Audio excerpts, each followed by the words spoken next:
dear students, myself Gangadhar Solanke and I welcome you all to the MC James virtual classroom.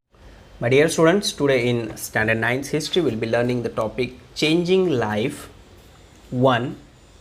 We have already started this topic, and in the first part of this topic we people learnt about the importance of constitution or how constitution changed our life, then about the institution of the family, social welfare, scheduled castes and tribes, public health, kidney transplant, test tube baby and immunization. All these things changed our life totally as a citizen of India, or gives us comfort in many things or made our life easy.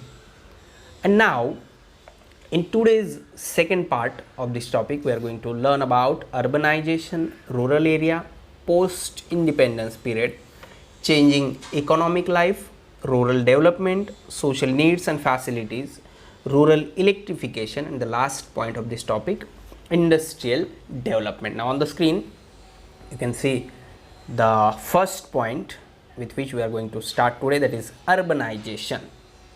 So urbanization is nothing but the thing where we people are living today. For example, in Mumbai we are there, so there is no any other better option to understand the concept of the urbanization. All the things or the facilities related with the urbanization are in the city where we people are living, so it is very easy for us to understand the concept of urbanization. So what is urbanization? Urbanization is a process of the concentration of population in a city or urban area. And as I told you, Mumbai जैसा दूसरा और अच्छा example नहीं हो सकता urbanisation समझने के लिए. Now concentrate on this concentration of population in a city. Continuously every day the population of our city is increasing and increasing and increasing. People are concentrating in this city. Now reasons may be different, अलग अलग reason हो सकते हैं, but the population is increasing. So urbanization is a process of the concentration of population in a city or urban area. Increasing population is one major reason for urbanization. A few other factors affecting urbanization are air, water and the economic as well as social organization necessary for community life. So all these things are important, but the increase in the population or concentration of population in any particular area is also important or play a very important role in the urbanization of any particular place or of any particular area. Now if you people discuss about the causes of urbanization, on the screen you can see rural to urban migration is happening on a massive scale due to population pressure and lack of resources in rural areas. Two things are there, population pressure and lack of resources. Population तो बढ़ता जा रहा है और available resources जो है उन पे भी pressure आ रहा है, जैसे पानी है, ज़मीन है, ये सारी चीज़ों पे limitations आ रही है because of the increasing population. So in search of job people are migrating from rural to urban area. It means that people are concentrating in the cities. So people living in rural areas are pulled to the city. Often they believe that the standard of living in urban areas will be much better in urban areas because of the things or the facilities which people are getting there, like health facilities or education. Natural increase caused by a decrease in death rates while birth rates remain high. So if we talk about the post-independence India, then the increase in urban population is also due to the factors such as reduction in mortality rate, industrialization, unavailability of means of livelihood in rural areas, job opportunities in cities and the resulting migration. So to reduce the strain of cities, it is necessary to make jobs available in villages achieve a balance in economic development, control the expansion of metros, and provide necessary services and facilities in both the urban as well as rural areas, because now the pressure or the stress is in the cities because of the increasing population, or the it is on the sources or the resources which are available in cities.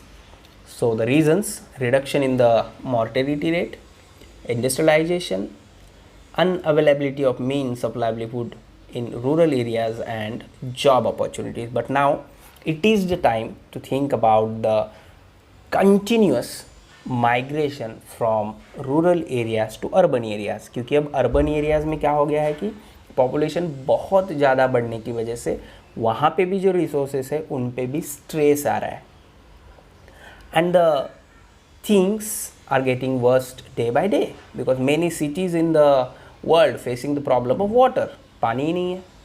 So it is very important to balance the situation and to shift the offices from urban to rural areas, or to control the expansion of metros and provide necessary services and facilities in both the urban as well as rural areas, so that people will not migrate from the rural to urban areas. Next point, rural area. We are just now here trying to understand the concept of urbanization and of rural area. A village is a permanent settlement of farmers. Basically, there in the village, farmers are there.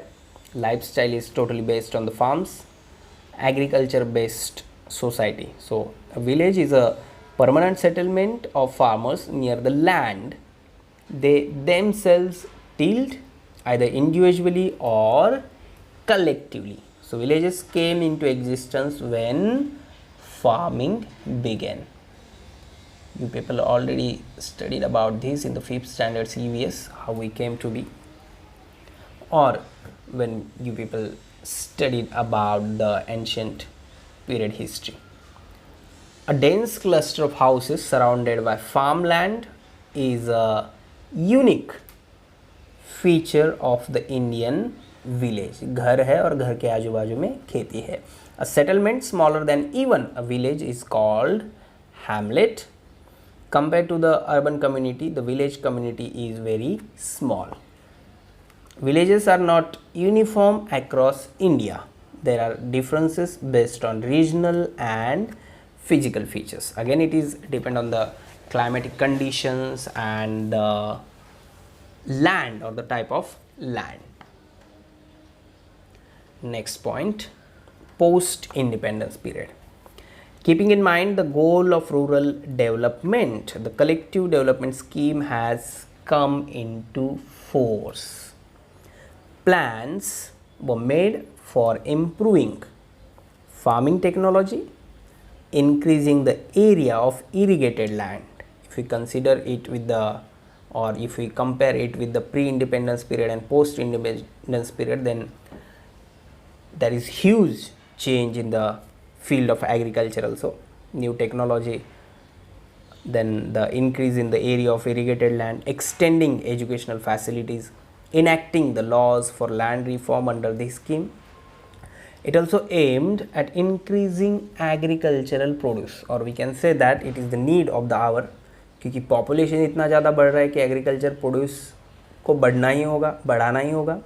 So it also aimed to increasing agricultural produce as well as expanding the means of transport, health services and scope for education in the rural areas. It was decided to give priority to economic development in villages. The same thing about which we talked. एक balance बनाना बहुत ज़रूरी है, otherwise migration बहुत ज़्यादा बढ़ गया तो फिर नए प्रॉब्लम्स उससे स्टार्ट होते. सो it was decided to give priority to economic development in villages. The government undertook this work through the medium of gram panchayats, which include the people from all castes and tribes. To achieve this, the gram panchayats, panchayat samitis and jilla parishad were empowered with more authority. You people already learnt about this in the civics, about Jilla Parishad, about Panchayat Samiti, about Gram Panchayat, how it works, what is the structure of Jilla Parishad, Panchayat Samiti and Gram Panchayat, how these institutions get their money or the source of income. About all these things you people already learned, so we are not going to talk in detail about this, but one thing which you have to keep in mind here is that the Jilla Parishad, Panchayat Samiti and Gram Panchayat worked for the betterment of the village or to give facilities to the rural areas of the country, and three-tier system, this is called as Panchayati Raj in rural areas, and this changed the rural system of India totally. Next thing now, changing economic life. Earlier, every village was economically self-sufficient because Balutedar system was there, barter system was there, तो लोगों को एक जगह से दूसरी जगह जाना नहीं पड़ता था, जो चाहिए अपने पास जो है वो दे के हमें जो चाहिए वो ले सकते थे, तो ये एक सिस्टम बनी हुई थी. A majority of the villages were dependent on farming. Farm produce used to be distributed among artisans as payment for their work. तो जिन लोगों के पास खेती नहीं थी या फिर कुछ स्पेशल स्किल थे, जैसे अलग अलग आर्टिसंस, उनको जो खेती करने वाले लोग हैं उनसे फार्म प्रोड्यूस मिल जाता था और उनके बदले में उनके पास जो है वो देते थे. इस तरह से एक सिस्टम बना हुआ था. But now this situation has changed. Rural areas are engaged in agriculture and occupations ancillary to farming, while urban society is engaged in non-agricultural production and the service sector. So it is divided. गांव में rural areas में खेती होगी, खेती से related जो भी चीज़ें कर सकते हैं फार्मर्स वो कर रहे हैं, और शहरों में सर्विस सेक्टर और बाकी इंडस्ट्रियलाइजेशन जैसी थिंग्स हो रही है. Rural development. Next point. In 1961, 82% of India's population resided in villages. In 1971, the percentage was 80.01%. So the number of migration you can see in the 10 years. So far, the rural area has shouldered the responsibility of providing food grains and other raw material to urban areas. You people already learned about the industries in India, and in industries raw material is very important, or the production is directly or indirectly dependent on the raw material. So it is the thing which is again related with the agriculture to provide the food grains and other raw material to urban areas, supplying labor to the industrial sectors of the city and taking care of natural resources. Again, this one is very important, which includes water, then the sunlight or the air or minerals, soil, many things we can add in this. This is also the thing which is related with the people who are living in rural area. So there are three major challenges with reference to rural development, namely bringing about economic development, developing facilities to meet social needs, and finally bringing about a change of attitude in matters concerning society, culture and ways of thinking. And it is equally necessary to expedite irrigation projects and bring about land reforms, because the agriculture in our country is totally depend on the water, or everywhere in the world where there is agriculture in practice, then the water is very important source on which agriculture is dependent. So to bring land under irrigation is very important. Then the next point, social needs and facilities. It is necessary to give priority to facilities for public hygiene and healthcare. Now again same thing I am going to repeat here. Nowadays we people are very much aware about the public hygiene and about healthcare, because not only India or not only any particular state but the whole world is facing the problem of COVID-19, and in such days it is very important to think about our health services, and for the next generations or for the next period our government and personally we all should work for this. So it is necessary to give priority to facilities for public hygiene and healthcare. Even today the rural population faces problems.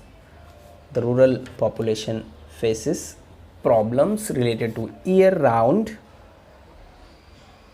provision of drinking water, toilets, open drainage, narrow roads, inadequate electrification and lack of facilities for medical treatment. Now if we people compare rural area with the urban area, then easily we can see the difference or the facilities where people enjoying in the urban area and the things with which urban people having a problem or struggling with the things like drinking water facilities are not there, then the issue of toilets, open drainage system is there, so because of that danger of sickness is there, then narrow roads and inadequate electrification जिस पर तो पूरी तरह से खेती depend है और लोगों बच्चे जो है उनको पढ़ाई करने के लिए इलेक्ट्रिसिटी भी नहीं होती है. So there is a lack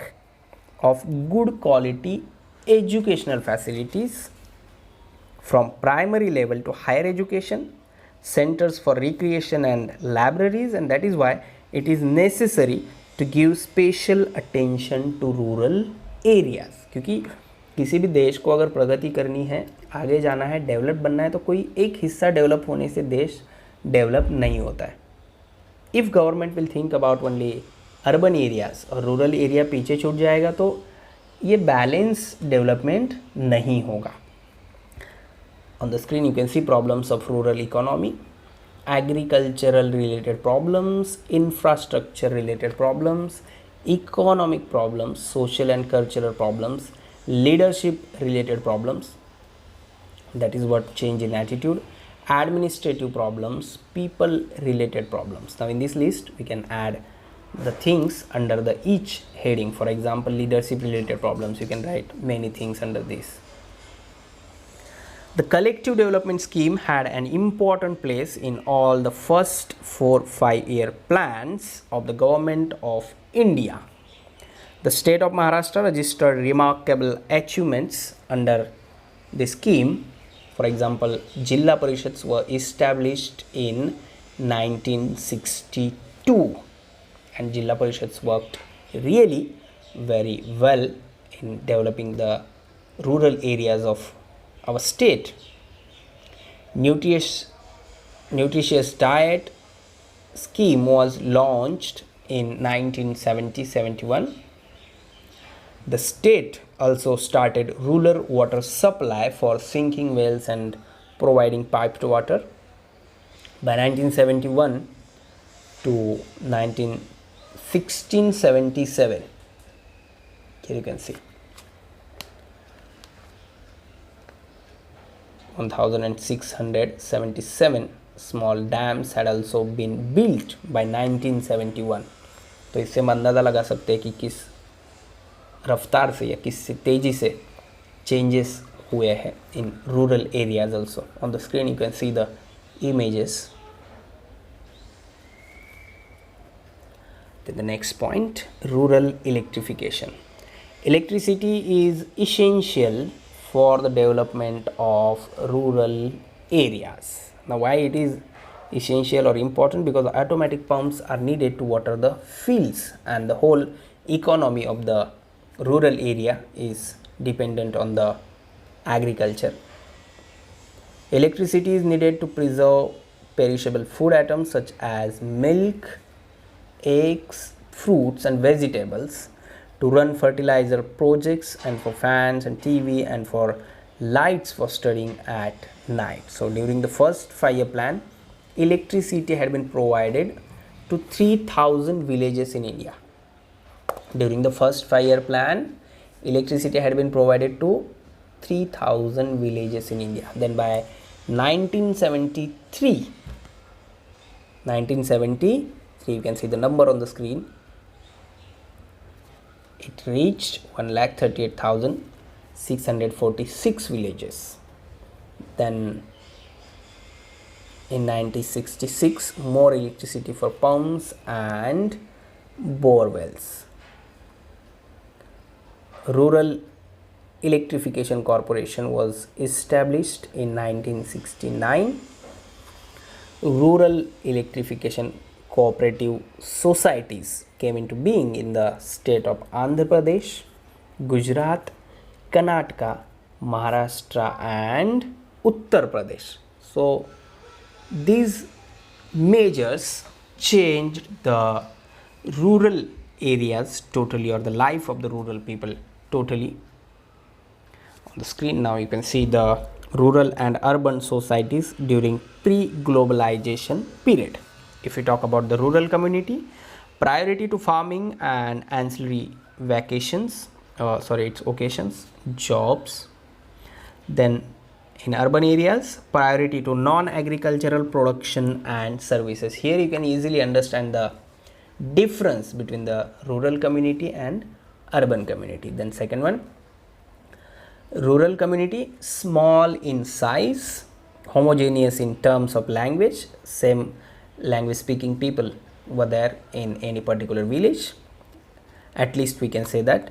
Then the culture and tradition, same thing about the culture and tradition, where in urban community large in size, बड़े बड़े है शहर, and that is why heterogeneous in terms of languages. If we people talk about Mumbai, या फिर आप जिस class में पढ़ रहे, आपके क्लास का भी अगर हम एग्जांपल लेंगे तो people or the students speaking with different languages are there. लेकिन अगर किसी गांव में जाएंगे तो एक ही लैंग्वेज बोलने वाले सभी लोग एक क्लास में होंगे. But here in the cities or urban community, heterogeneous in terms of languages, cultures and traditions, because people are from the different parts of the country or from the different regions of the state, and that's why having different culture, having different traditions and speaking different languages.